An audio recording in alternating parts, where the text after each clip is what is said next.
Welcome to the third season of the Simple and Smart SEO Show, the podcast dedicated to empathy-driven, brand-building SEO. I'm your host, Crystal Waddell. I leverage my obsession with user experience to help business owners just like you optimize your website with confidence. Thank you so much for being here. Let's jump into another great episode. Hey, my friends.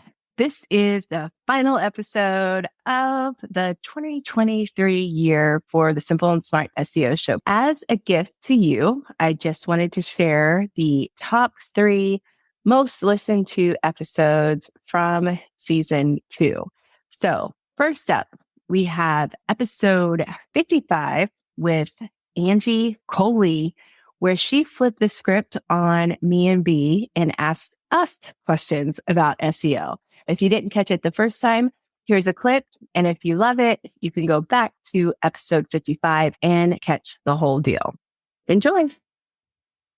I'm able to help people see where they've got holes in the leaky bucket, right? I think most problems with businesses come down to one of 3 things. They don't have a process, they don't have the right people, or they don't know how to talk to their people, or they have a profit problem. And so I often joke that I am a C3PO that can help you figure out the people, the profits, and the process. And so I've come up with a lot of strategies to help you genuinely build a connection with someone, to have a hard conversation when you're disappointed with someone, to get clarity from clients or from colleagues and coworkers when you're struggling to get something done and you need somebody else to move before you can. And what do you do if they don't move?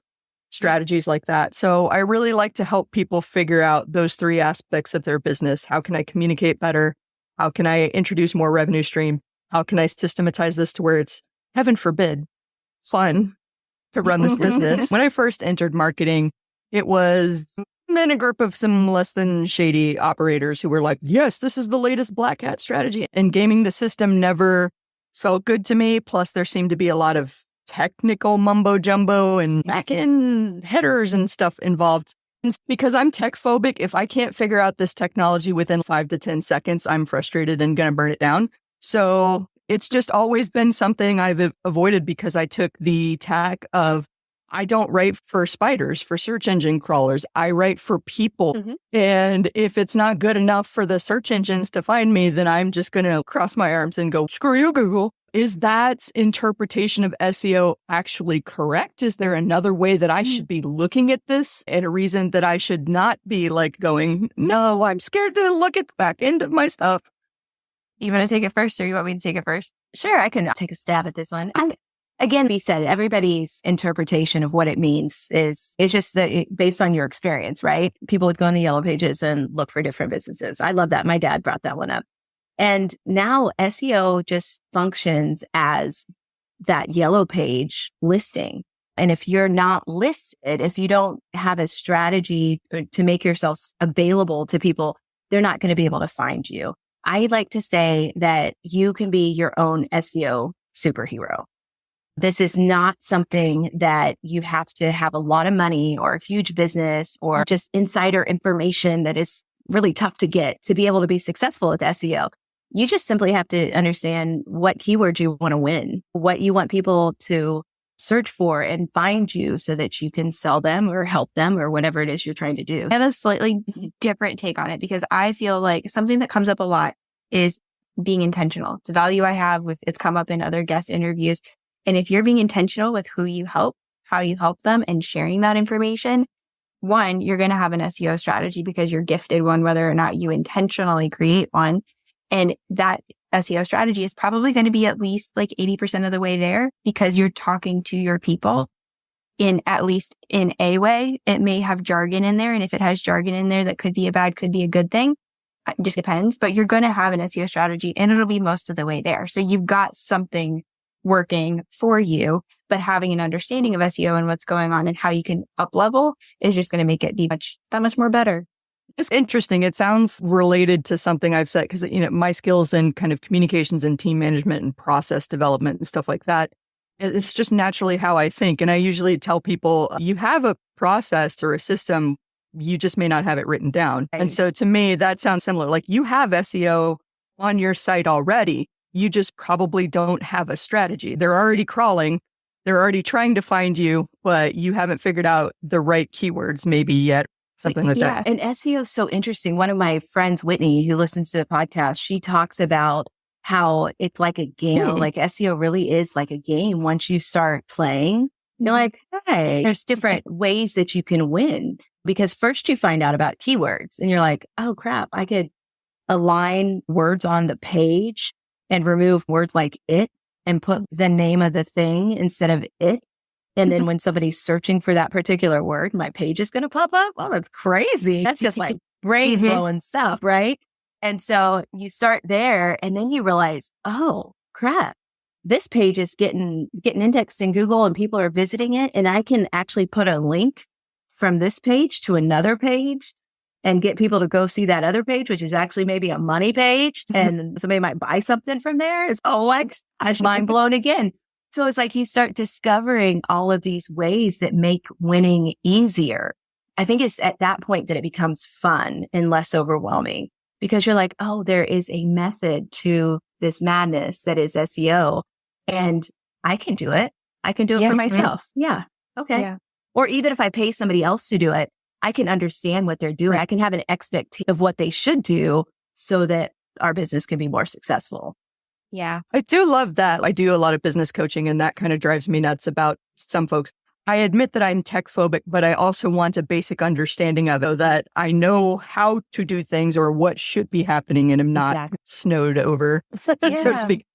It's interesting because you mentioned that it was like a game, and I thought that was fascinating. And I wrote down set it and forget it, because I'm one of those that like it pops into my head that optimization is a one-time thing. It's an ongoing thing. That kind of makes me feel overwhelmed. So that's fascinating to me how interrelated like the SEO strategy and the content strategy are. Yeah. And just real quick on Instagram, I had this happen when I very first started my Instagram account, when I wanted to start teaching people about SEO, even though I didn't know it was SEO that I wanted to teach people about. But as I started talking about content, again, who am I attracting? Social media managers and all sorts of other people in that world. The benefit of that, if you are an entrepreneur feeling a little lonely and you're trying to make friends and build your network and that type of thing, that's a great way to build your network. Yeah. Yes. Not the best way to find customers, but it's a great way to build your network. I definitely wanted to throw that caveat in there. I love that too. And I'm a big proponent of your network is a great place to find potential clients and customers.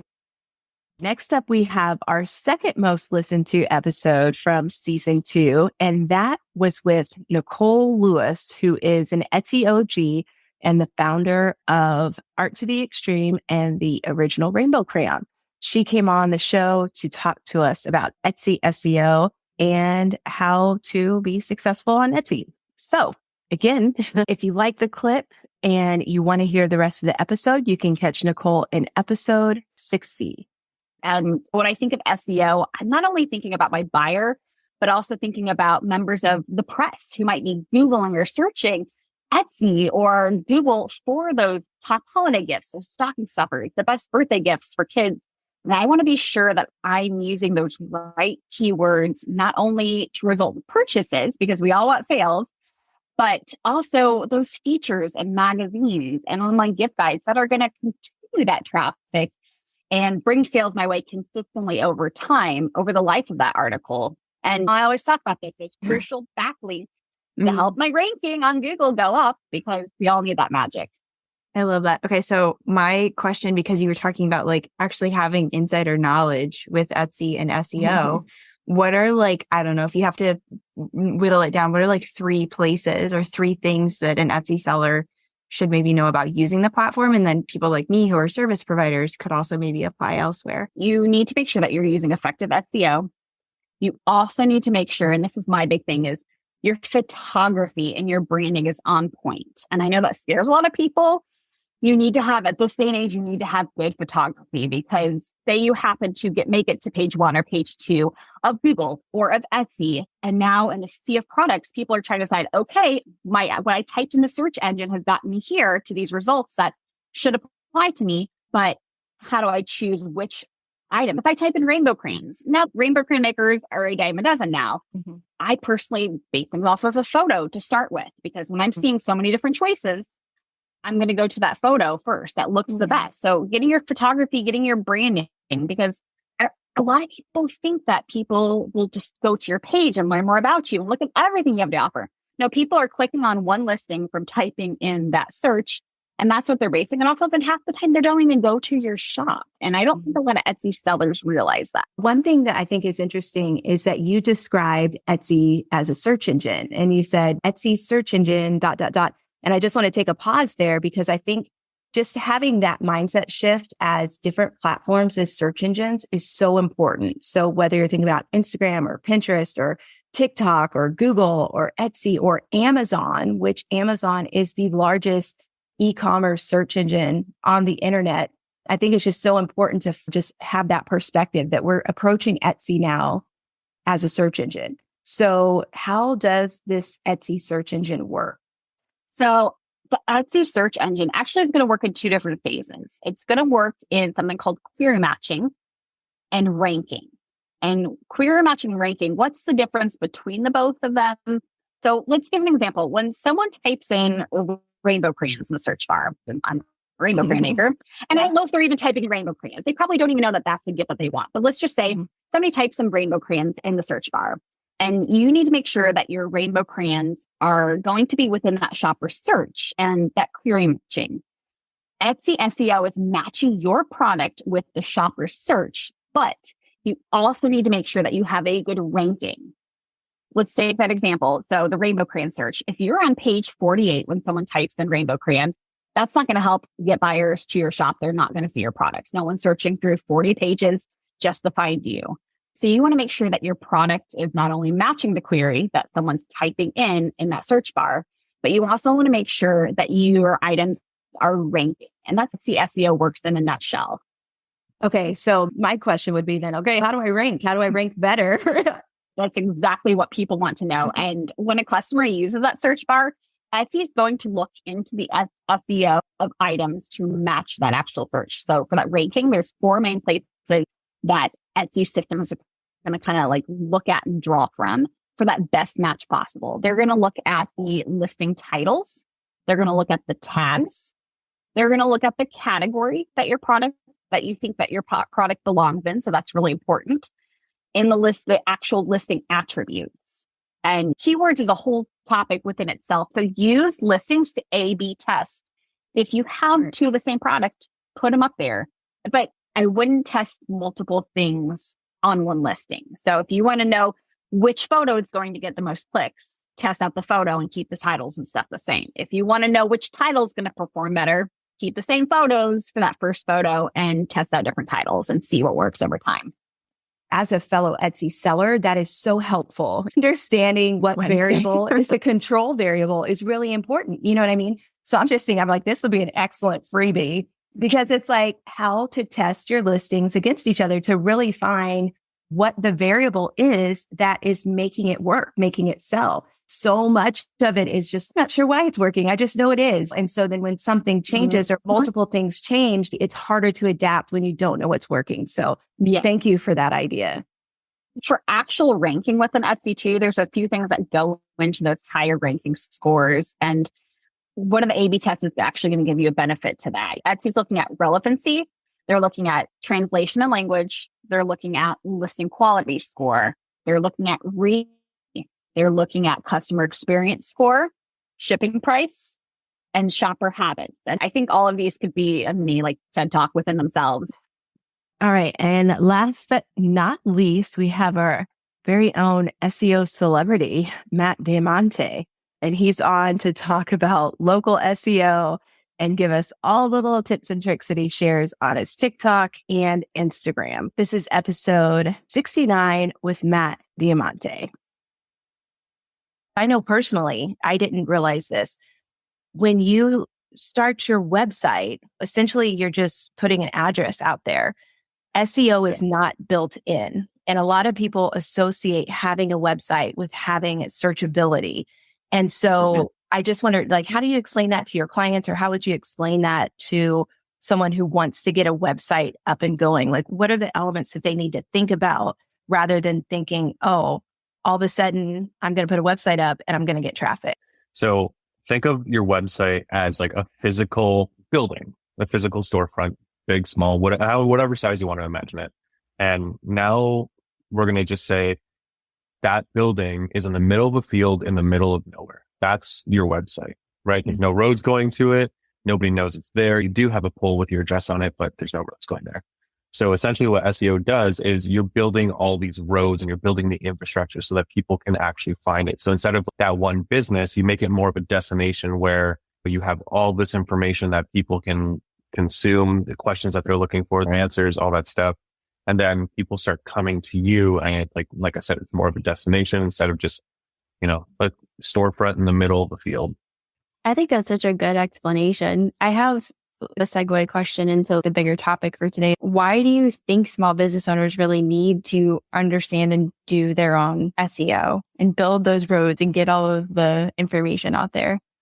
So one of the things that I hate the most is when somebody comes to me and they're like, SEO sucks. I've done it and I haven't gotten any results. And the last company wouldn't even tell me what they were doing. They're sending me like these reports that I didn't understand and all that kind of stuff. And I'm like, okay, so the first thing we're going to do, we're going to sit down and I'm going to tell you what goes into SEO and why things are important. So what is a title tag, meta description?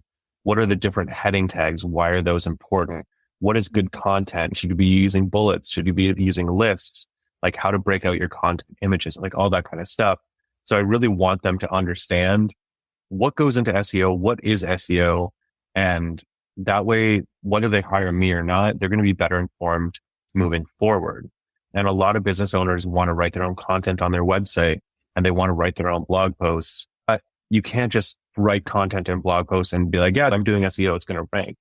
They need to be informed. Like your blog post should be like 1,000 words at minimum, 750 at the very, very, very, very minimum. I want them to be able to have the tools to know how to do it themselves. Not that they need to, but yeah.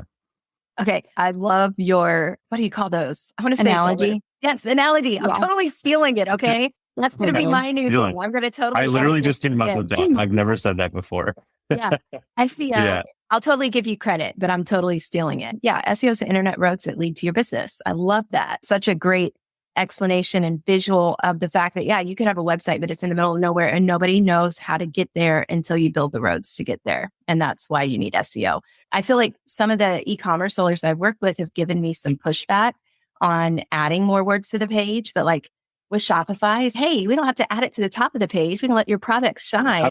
I think that people just really need to put their egos aside and like shop owners, because if you're hiring me or you're hiring somebody to do your SEO and I'm saying you need 1,000 words on your product page, talking more about your product or whatever it is, then let me do my job. And at the end of the day, are people actually going to read that? Probably not. And the people who are reading it are probably going to enjoy it because that's the type of person who reads, all the terms and conditions, like all that kind of stuff.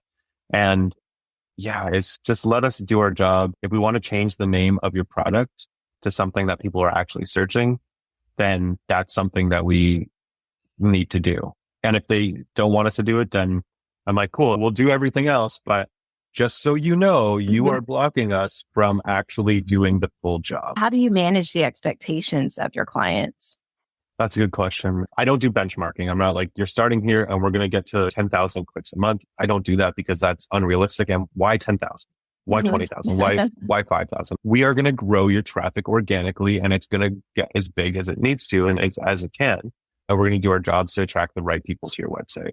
So in terms of managing expectations, like what we do, here's what my proposal looks like, what we promise. We will do X number of articles per month. So whether that's 5 or 10 or whatever it is, we'll say 5. So we do 5 articles a month.